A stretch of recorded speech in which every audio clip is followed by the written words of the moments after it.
Before we get started looking at any files, I want to give you a workspace overview so you're comfortable with where everything is and you'll know where to go when you need to do certain tasks. We'll start by looking at the top of the screen up here where your menu is. Here you'll find typical things like opening new documents, saving your files, editing, working with images, working with layers, working with type, making selections, working with filters, working with 3D, view options, and opening up the different panels, and of course you can find help here. Now if you've worked with different versions of Photoshop before, one of the first things that you're going to notice is how different the layout looks. Most notably, it's the darker interface and the sort of clean lines of the panels off to the right.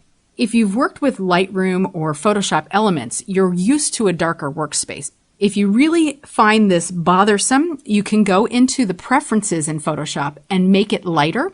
The Preferences is located under the Edit menu in Preferences on a PC or under the Photoshop menu on a Mac. And you'll just open up the Preferences and you can go through each of these different categories to modify things. So I would encourage you, if you haven't gone into your Preferences yet, to take a look at what's here, and you can customize how your version of Photoshop works.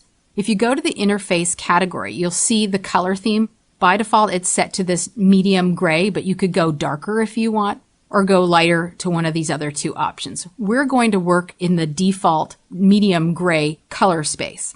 And again, you'll want to go through here looking at the different categories. For instance, you may want to increase your history states to something like 50 while you're working so it will remember more things that you can do and you have multiple levels of undo.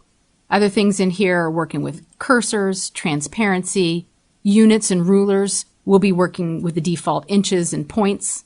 There's some things about guides, plugins, type, and 3D. When you've finished making your changes, just click OK, and those will be permanent changes unless or until you change them again. Right below the menu is something called the Options bar, and the Options bar is context specific, so depending on what tool you have selected in the toolbar over here, the options will change. One of the tools that you'll be using most of the time is this Move tool. It's a black arrow with this little cursor. And when you have the Move tool selected, these are the options that you'll see at the top of the screen. When you have some of your selection tools selected, the options will change. So just keep in mind that whenever you select a tool, pay attention to the options on the options bar because that will help you refine how you use that tool. Off on the right side of the screen is a menu for changing your workspace. The default workspace is Essentials, and I recommend working with Essentials unless you prefer working with another layout. You could switch it to see what's new in the version that you're working in. So for instance, if you wanted to highlight things that were new in CS6, you could do that, and then anything that was new would be highlighted when you choose any of the menu options. You could also choose a layout that's great for working in 3D, good for working with motion, painting, photography, or typography.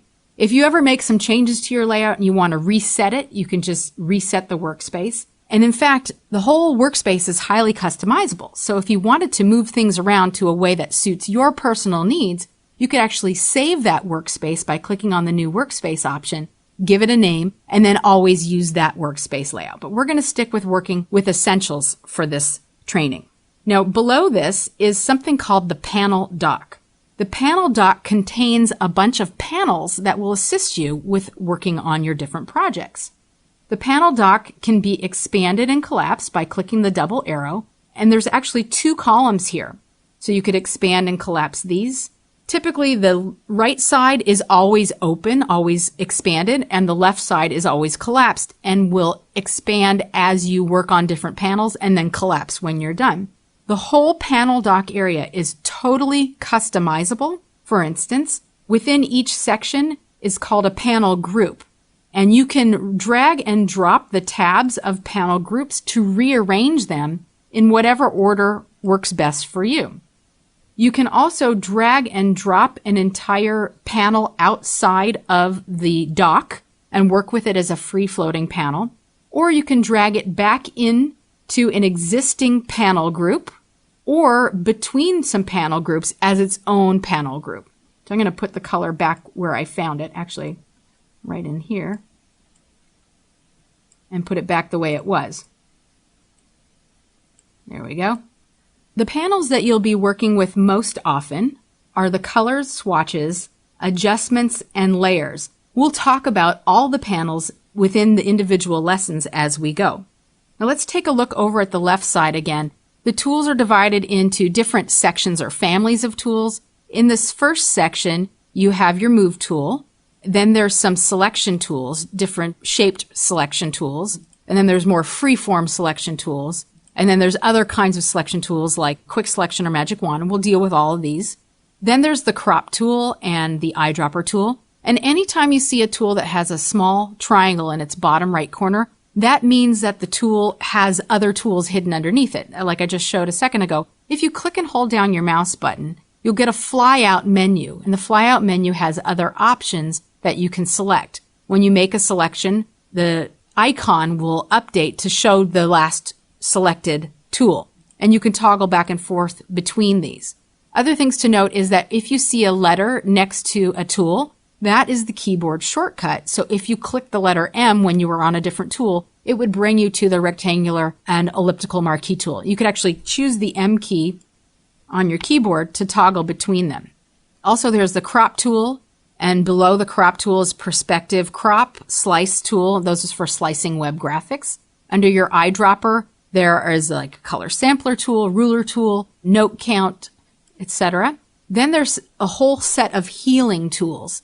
There's the spot healing, healing brush, patch tool, content aware move, red eye tool. Then there's a bunch of paintbrush tools. So there's the brush, the pencil, color replacement, mixer brush. There's this clone stamp and pattern stamp, history and airbrush, eraser with some special other eraser tools, gradient tools.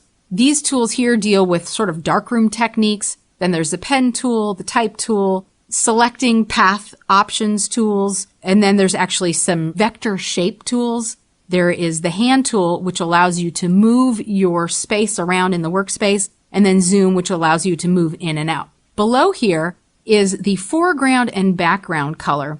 The foreground color lets you paint or draw in color, and the background is sort of like your canvas. Think of like when you're working on a painting, you usually start with a white canvas, although sometimes people like to paint on different colors, so you could prime your canvas with a different color. So always think of the background color as sort of your canvas, and the foreground color is the color of ink or paint that you're painting with. Or, if we're working with a photograph, it's the color that you're editing with. You can toggle the foreground and background colors by clicking on this little arrow.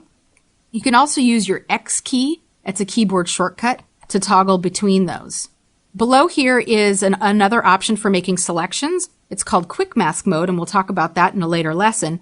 And then the last thing is to change how your screen displays. There's 3 options: standard screen mode, full screen mode with menu bar, and without menu bar. And you can use your F key to toggle between those spaces.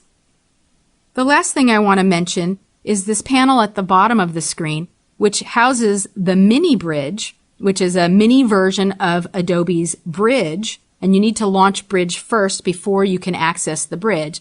And then there's the timeline, which is an animation panel, which we will again talk about in later lessons. To expand and collapse this, all you have to do is double click on the tab and it will collapse. It's nice to have the mini Bridge open. It's a nice way of accessing files and bringing them into your Photoshop workspace.